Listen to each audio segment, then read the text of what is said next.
Bienvenue à Question d'argent, un podcast réalisé par Life Radio en partenariat avec NCA Asset Management, une SGO, société de gestion d'organismes de placement collectif en valeurs mobilières. Saison 1, épisode 2. Pourquoi épargner judicieusement? Premier point, on fait un point de toutes ces entrées. On voit les charges actuelles et puis on voit comment réduire les charges. Et puis cet argent qu'on réduit, on le met dans un compte bloqué sur une certaine période, par exemple. Pour ne pas être tenté de repartir et prendre l'argent là-dessus. Non, je dirais plus à ce sujet-là que c'est plus des valeurs. Parce que pour vous permettre, c'est vrai que c'est pas d'avoir même beaucoup, mais c'est d'avoir des valeurs déjà, de l'aspect aussi de se dire qu'on a un objectif à atteindre. Parce que si tu n'as pas un objectif à atteindre, bon, je ne sais pas pourquoi tu vas te priver, tu vas te rendre des choses difficiles, dures. Donc, moi, en tout cas, c'est ce que je vois. Je vois qu'il faut être vraiment discipliné, il faut serrer la ceinture par rapport à un objectif qu'on veut atteindre. Je pense que si ça s'est rempli, il n'y a pas de problème. J'ai commencé à épargner déjà quand j'étais super jeune, tu vois. Donc, j'ai 26 ans. Le truc à faire, c'est vraiment pouvoir, épargner intelligemment. Ok? Si, par exemple, tu es payé, 400 000, moi, ce que mon père me disait, c'est toujours voir si tu peux prendre la moitié et mettre de côté chaque mois. Si tu es payé 400 000, tu mets 200 000 chaque mois de côté pour avoir, à la fin de l'année, une bonne épargne.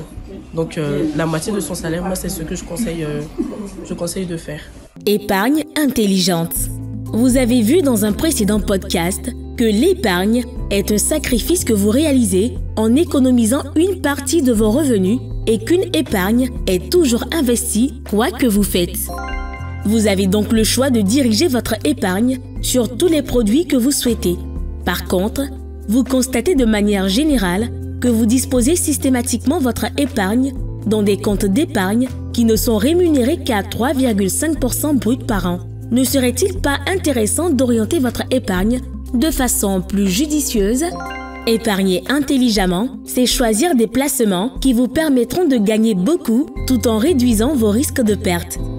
Si vous orientez judicieusement votre épargne, vous obtiendrez des bénéfices très importants sur une longue période. Considérons 3 personnes qui épargnent chacune 100 000 francs CFA par mois sur une période de 20 ans.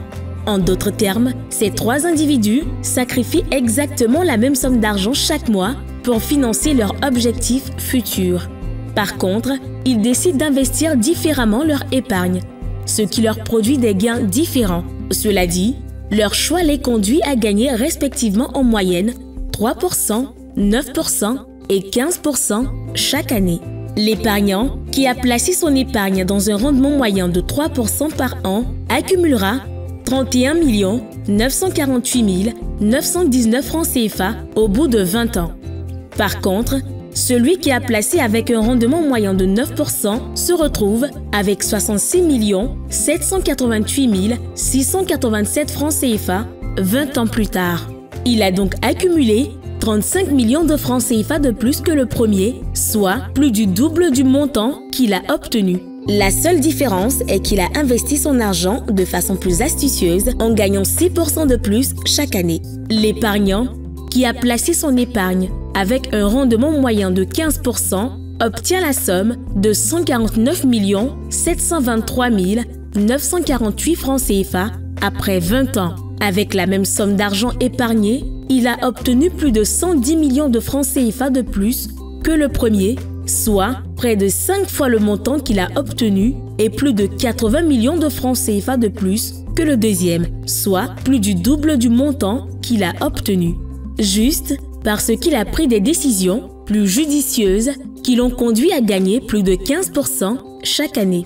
Comme on le voit, ces 3 individus ont épargné la même somme d'argent de 100 000 francs CFA par mois sur 20 ans, soit 24 millions de francs CFA. Ils ont obtenu des montants complètement différents après 20 ans à cause de leur choix. Il est donc clair que le choix des investissements peut faire une différence très significative. Plus vous investissez judicieusement votre argent, plus vous gagnez et plus l'écart se creuse entre vous et les personnes qui opèrent des choix moins judicieux.